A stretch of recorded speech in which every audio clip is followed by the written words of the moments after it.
함께 기도하겠습니다. 하나님 아버지, 우리로 하여금 하나님 나라의 통치 속에서 하나님의 백성으로 하나님의 나라의 역사를 세상 사람들에게 보여주는 하나님의 증인으로서의 삶을 살 수 있도록 인도하여 주심을 감사합니다. 저희들 이 세상에서 하나님이 주신 직분도 잘 감당할 수 있도록 인도하여 주셨고, 저희들이 가는 곳마다 하나님을 알고 하나님을 만나고 하나님을 인정하고 의지하는 역사가 충만하여 줄 수 있도록 하나님 역사하여 주시옵소서. 함께 하심을 믿사오며 예수님 이름으로 기도드리옵나이다. 아멘. 다 함께 찬송가 187장 비둘기같이 온유한 187장으로 함께 찬양드리도록 하겠습니다. 비둘기같이 온유한 은혜의 성령 오셔서 거친 맘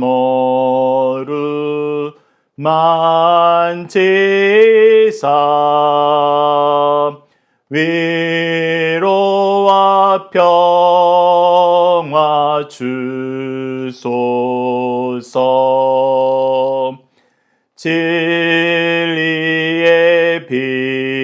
빛을 비추사 주의 길 바로 걸으며 주님을 옆에 모시고 경건히 살게 하소서. 주님과 동행하면서 거룩한 길로 행하며 진리의 예수 붙잡고 길 잃지 않게 하소서. 연약한 나를 도우사 하나님 나라 이르러 주님의 품에 안기는 영원한 안식 주소서. 아멘. 사도신경을 내용으로 우리의 신앙을 하나님 앞에 정중히 고백하도록 하겠습니다. 나는 전능하신 아버지 하나님, 천지의 창조주를 믿습니다. 나는 그의 유일하신 아들, 우리 주 예수 그리스도를 믿습니다. 그는 성령으로 잉태되어 동정녀 마리아에게서 나시고 본디어 빌라도에게 고난을 받아 십자가에 못 박혀 죽으시고 장사된 지 사흘 만에 죽은 자 가운데에서 다시 살아나셨으며 하늘에 오르시어 전능하신 아버지 하나님 우편에 앉아 계시다가 거기로부터 살아있는 자와 죽은 자를 심판하러 오십니다. 나는 성령을 믿으며 거룩한 공교회와 성도의 교제와 죄를 용서받는 것과 몸의 부활과 영생을 믿습니다. 아멘. 오늘 우리에게 주신 하나님의 말씀, 우리가 함께 나눌 말씀은 누가복음 17장 20절에서 21절 말씀입니다. 누가복음 17장 20절에서 21절 말씀 제가 봉독해 드리도록 하겠습니다. 바리새인들이 하나님의 나라가 어느 때에 임하나이까 묻거늘 예수께서 대답하여 이르시되 하나님의 나라는 볼 수 있게 임하는 것이 아니요 또 여기 있다 저기 있다고도 못하리니 하나님의 나라는 너희 안에 있느니라. 아멘. 오늘 본문 말씀을 주의 때를 준비하는 성도가 되자라는 제목으로 함께 말씀을 나누도록 하겠습니다. 오늘 본문 말씀은 저희들이 전체를 한 단락으로 보게 됩니다. 이 단락을 여러분들 묵상하실 때 다음과 같은 질문에 대한 대답을 한번 스스로 생각해 보시기 바랍니다. 예수님은 하나님의 나라가 어떠한 것이라고 설명해 주시나요? 키워드는 하나님 나라, 임하다, 보이게, 너희 안에입니다. 자, 바리새인들이 하나님의 나라를 기다린 이유는 무엇입니까? 바로 이 하나님의 나라가 지금 현재 그들이 처해 있는 상황에 대한 회복을 의미한다고 생각했기 때문입니다. 그들이 처해 있는 상황은 무엇이었습니까? 바로 로마의 압정에 시달리는 것입니다. 그런데 이들이 로마의 압정에 시달리는 그 고통을 로마 때 시작한 것이 아닙니다. 사실 우리가 다니엘을 통해서 확인했던 것처럼 바벨론 시대 때부터 그 이후에 그들의 나라에 평화가 없었습니다. 나라가 온전히 서 있는 적이 없었어요. 특히 왕권이 바로 서 있는 적이 없었습니다. 계속해서 외세의 침략과 외세의 흔들림 속에 살고 있었어요. 그렇기 때문에 그들이 원하는 하나님의 나라는 그들이 다시 한번 다윗과 같은 강력한 왕의 통치를 통해서 이 세상 나라들을 이기고 그들보다 높아지는 것을 생각하고 있었습니다. 즉 정치적인 세상의 왕권, 그것을 그들은 하나님의 나라로 생각을 했습니다. 그래서 이것이 빨리 오기를 바라는 마음으로, 그리고 예수님이 그런 왕이 될 거라는 사람들의 기대가 있었기 때문에 예수님에게 그런 왕이 될 거냐고 물어보는 그런 내용하고 일치합니다. 그런데 이때 예수님께서는 무엇이라고 얘기하십니까? 예수께서 대답하여 이르시되 하나님의 나라는 볼 수 있게 임하는 것이 아니다. 너희들이 생각하는 하나님의 나라가 전쟁에서 승리한 승전 군인들이 개선식을 하면서 예루살렘 성으로 들어오는 것을 생각할 수 있는데 그렇게 보이는 것이 아니라는 것입니다. 도리어 어떤 것이다? 21절입니다. 또 여기 있다 저기 있다고도 못하리니 하나님의 나라는 너희 안에 있느니라. 자, 너희 안에 있다는 뜻이 무엇일까요? 이것을 성경에서는 다음과 같이 4가지의 형태로 우리에게 소개해주고 있습니다. 그 내용을 우리가 함께 묵상할 말씀을 통해서 확인해 보도록 하겠습니다. 첫 번째는 하나님의 통치를 인정하는 것입니다. 우리 개개인이 하나님의 통치를 인정할 때 우리는 하나님 나라의 백성으로 이 세상을 사는 것입니다. 그래서 마태복음 6장 30절에 이렇게 기록되어 있습니다. 나라가 임하시오며 뜻이 하늘에서 이루어진 것 같이 땅에서도 이루어지이다. 즉 하나님 나라의 통치가 하늘에서 이루어진 것처럼 그 통치를 인정하는 것이 이 땅에서도 이루어지는 것, 그것이 바로 하나님 나라라는 것입니다. 그래서 우리는 하나님 나라의 백성으로 하나님의 뜻을 선포하고 하나님의 뜻으로 사람들이 이끌면서 하나님의 뜻 안에서 승리하는 삶을 사는 것, 그것이 바로 하나님의 나라라는 것입니다. 그것은 우리 속에서 이루어진다는 것입니다. 계속해서 우리가 대속의 은혜로 온전하게 된 축복의 상태, 즉 우리가 죄를 이기고 이제 하나님의 의의 역사 안에서 사는 은혜의 삶을 사는 것입니다. 에베소서 4장 24절을 보시죠. 하나님을 따라, 우리가 하나님의 통치 안에서 하나님을 따라 의와 진리의 거룩함으로 지음을 받은 새 사람을 입으라. 즉 하나님의 의로운 통치와 진리의 말씀 안에서 우리가 예수 그리스도의 보혈의 공로로 거룩함을 입어서 새로운 백성이 되었다는 겁니다. 새로운 존재가 되었다는 거예요. 우리가 하나님의 거듭남의 은혜를 미리 맛보는 상태가 되었다는 것입니다. 우리의 소속이 달라졌다는 거예요. 이것이 바로 하나님의 나라라는 것입니다. 그래서 우리가 죄를 이기는 죄악 세상에서 자유하게 되는 이 영적인 상태, 이것이 하나님의 나라입니다. 계속해서 하나님을 왕으로 모시는 교회가 천국이라는 것입니다. 하나님의 나라라는 것입니다. 마태복음 16장 18절에 19절에 예수 그리스도를 믿는 믿음 안에서 예수 그리스도를 통해서 세워진 교회의 모습을 통해서 이 내용을 발견할 수 있습니다. 또 내가 내게 이르노니 너는 베드로라. 내가 이 반석 위에 이 믿음 위에 내 교회를 세우리니 이 교회는 어떤 곳이다? 음부의 권세가 이기지 못하리라.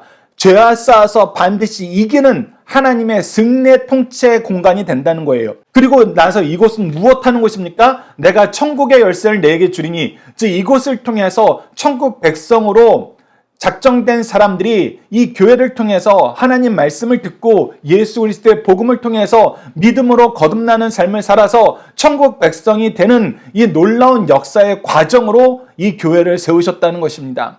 그래서 이 교회가 하는 일이 하나님 나라의 일이다. 교회에 주신 일이, 이 복음의 일이 바로 하나님 나라의 일이다. 그래서 내가 땅에서 무엇인지 매면 하늘에서도 매일 것이요 내가 땅에서 무엇이든지 풀면 하늘에서 풀리리라. 이 교회가 얼마나 하나님 나라의 중요한 역사인지, 기관인지, 통로인지 우리에게 가르쳐주고 있는 것입니다. 그리고 마지막은 재림 때에 임할 천국을 얘기합니다.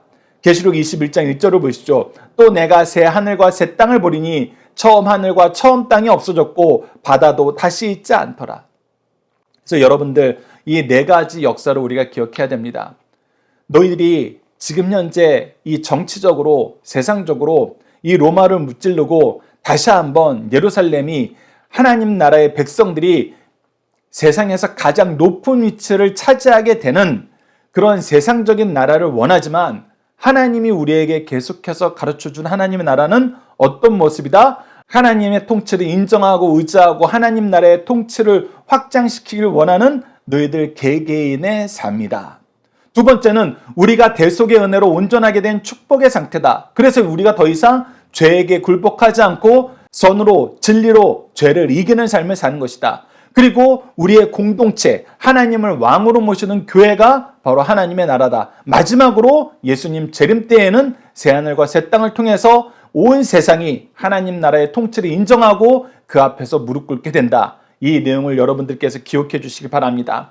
그러면서 우리가 오늘 본문 말씀에서 좀 더 한 걸음 더 나아가서 살펴볼 것은 무엇이냐면, 재림에 대한 말씀, 하나님의 나라의 완성을 재림으로 볼 때 우리가 주목해서 봐야 될 네 가지 사실이 있습니다. 첫 번째는 예수님이 친히 그 동일한 인격으로 재림하신다는 것입니다. 예수님은 특별한 모습으로 이 땅에 오시게 돼요. 그것이 무엇이냐면 부활하셨던 그 모습, 하늘로 올라가셨던 그 모습 그대로 오신다는 것입니다. 사도행전 1장 11절을 보시죠. 이르되 갈릴리 사람들아 어찌하여 서서 하늘을 쳐다보느냐, 너희 가운데 하늘로 올려지신 이 예수는 하늘로 가심을 본 그대로 오시리라 하였느니라. 즉 육신의 몸을 입고 하지만 부활의 영광스러운 상태에 있는 그 몸으로 다시 이 땅에 오신다는 것입니다. 두 번째가 중요합니다. 우리가 이단을 구별할 수 있는 가장 중요한 기준 중에 하나로 이 두 번째를 드는데, 그것이 뭐냐면 우리가 육안으로 모시게 오신다는 것입니다. 계시록 1장 7절입니다. 볼저다 그가 구름 타고 오시리라. 각 사람의 눈이 그를 보겠고 그를 찌른 자도 볼 것이요 땅에 있는 모든 족속이 그로 말미암아 애곡하리니 그러하리라. 아멘. 자, 이 말씀이 왜 이단들을 구별하는 중요한 기준이 되었습니까?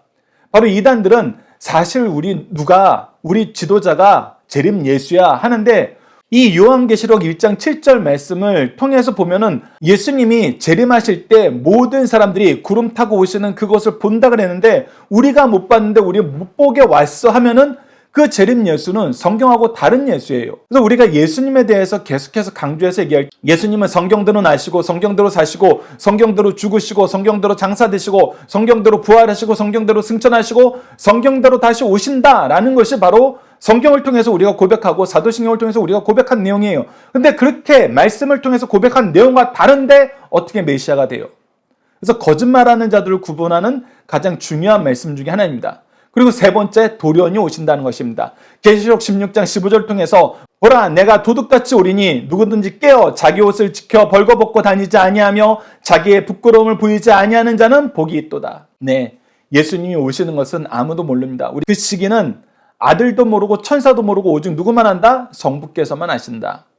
그렇기 때문에 우리가 두 번째 이단에 대해서 구별하는 가장 중요한 기준 중에 하나가 이 3번 말씀과 마태복음 24장 말씀을 연결해서 보면은 예수님이 언제 오신다, 이 날짜를 특정하는 사람들은 성경적인 사람들이 아니란 것이다. 예수님의 재림을 성경과 반대된 쪽으로 해석하는 것이다. 그러니 그런 것들은 여러분들이 구별해서 보셔라. 그래서 예수님께서는 그 얘기를 하시면서 오늘 본문 말씀에서는 무엇을 강조한 거예요? 너희들이 깨어 준비하라. 우리는 항상 깨어 준비하는 삶을 살아야 된다. 마지막 네 번째가 영광 중에 오신다는 것입니다. 마가복음 13장 26절 통해서 그때 인자가 구름 타고 큰 권능과 영광으로 오는 것을 사람들이 보리라. 하나님 나라의 영광, 천군 천사의 찬송, 모든 성도들이 그의 왕자에 앉아서 함께 이 세상에 있는 성도들을 맞이하러 오는 하나님 나라의 역사가 이 재림 때 이루어진다는 것입니다. 여러분들, 그래서 이 네 가지 특징을 보시고 이 때를 사모하면서 사는 그리스도인이 되자는 것입니다. 하나님 나라의 통치가 이 땅에서 이루어지고 우리를 통해서 역사되고 앞으로 우리가 바라봐야 될 것은 바로 하나님의 나라라는 것입니다. 하나님의 나라의 백성으로 이 땅을 살고 영원한 나라를 소망하는 것, 그것이 그리스도인들의 가장 큰 특징이라는 것입니다. 이 말씀을 여러분들 기억하시면서 앞으로 누가복음을 통해서 이 하나님 나라의 통치와 은혜의 역사를 이루시는 예수 그리스도의 대속의 십자가를 더 깊이 묵상하는 시간이 되었으면 합니다. 중심사상 하나씩 보도록 하겠습니다. 첫 번째, 주의 재림은 기독교 신앙의 핵심이라는 것입니다. 이를 믿을 수 있는 근거는 주께서 친히 말씀하셨고 천사들이 예언하였으며 사도들이 증언하였기 때문입니다. 왜 이 세 가지를 쓰느냐? 고대로부터 유대인들은 2명 이상의 증인, 즉 3가지 이상의 동일한 증거가 나왔을 때 그것을 사실로 받아들였어요. 근데 그것을 우리가 예수님이 직접 하셨고 천사들이 예언하셨고 사도들이 증언하는 걸 통해서 우리가 이거에 대해서 확실성을 믿을 수 있다. 법적인 그 절차적인 요즘 말로 하면 크로스 팩트 체크가 되어서 우리가 분명히 믿을 수 있다는 것입니다. 그러므로 주의 재림은 주님의 구속사역의 궁극적인 승리요, 인류 역사의 종말이요, 새로운 역사의 시작임을 가르쳐주고 있습니다. 두 번째, 사람들은 보편적으로 신앙의 참된 결과를 지상에서 찾으려고 합니다. 예수님 당시 유대인들과 오늘의 성도들은 눈에 보이는 초능력의 나라를 기다렸고 예수를 그것을 완성시킬 분으로 알았어요. 그러나 주님은 하나님 나라는 볼 수 있게 임하는 것이 아니고 외부적인 위엄과 징표로는 알 수 없으며 자신도 모르게 내면에서 임하는 것이라고 말씀하고 있습니다. 마지막 세 번째입니다. 예수의 재림으로 참 하나님의 나라는 완성됩니다. 예수님의 재림만큼 확실한 예언은 없습니다. 재림에 대한 바른 소망이 없는 사람은 참으로 인내할 수 없고 재림에 대하여 성도들은 자신의 신분에 걸맞게 정결함을 유지하며 사명을 바르고 능력 있게 감당해야 됩니다. 자녀들과 함께하는 기도 훈련 내용으로 함께 기도하도록 하겠습니다. 우리를 의의 길로 인도하시는 하나님, 우리가 하나님의 통치 속에서 하나님의 나라의 백성으로 살 수 있도록 교회를 허락하여 주시고 성령의 보호하심 속에서 살게 하심을 감사합니다. 하나님의 통치를 기뻐하고 즐거워하며 천국의 소망을 두고 살게 하셨는데 도리어 하나님의 나라의 모습은 상실해 가며 세속화된 사고와 기준을 교회와 가정에서도 강요함을 용서해 주소서. 하나님 나라 백성으로 하나님의 질서를, 하나님의 통치를, 하나님의 은혜를 인정하며 의지하며 살게 하시고 하나님의 통치를 인정하며 하나님이 세우신 질서 속에서 죄를 이기고 하나님의 통치를 확장하는데 쓰임받는 삶을 살도록 도와주소서. 예수님 이름으로 기도드립니다. 아멘. 주기도문으로 예배를 마치겠습니다. 하늘에 계신 우리 아버지, 아버지의 이름을 거룩하게 하시며 아버지의 나라가 오게 하시며 아버지의 뜻이 하늘에서와 같이 땅에서도 이루어지게 하소서. 오늘 우리에게 일용할 양식을 주시고 우리가 우리에게 잘못한 사람을 용서하여 준 것 같이 우리 죄를 용서하여 주시고 우리를 시험에 빠지지 않게 하시고 악에서 구하소서. 나라와 권능과 영광이 영원히 아버지의 것입니다. 아멘. 각자 기도하는 시간 갖도록 하겠습니다.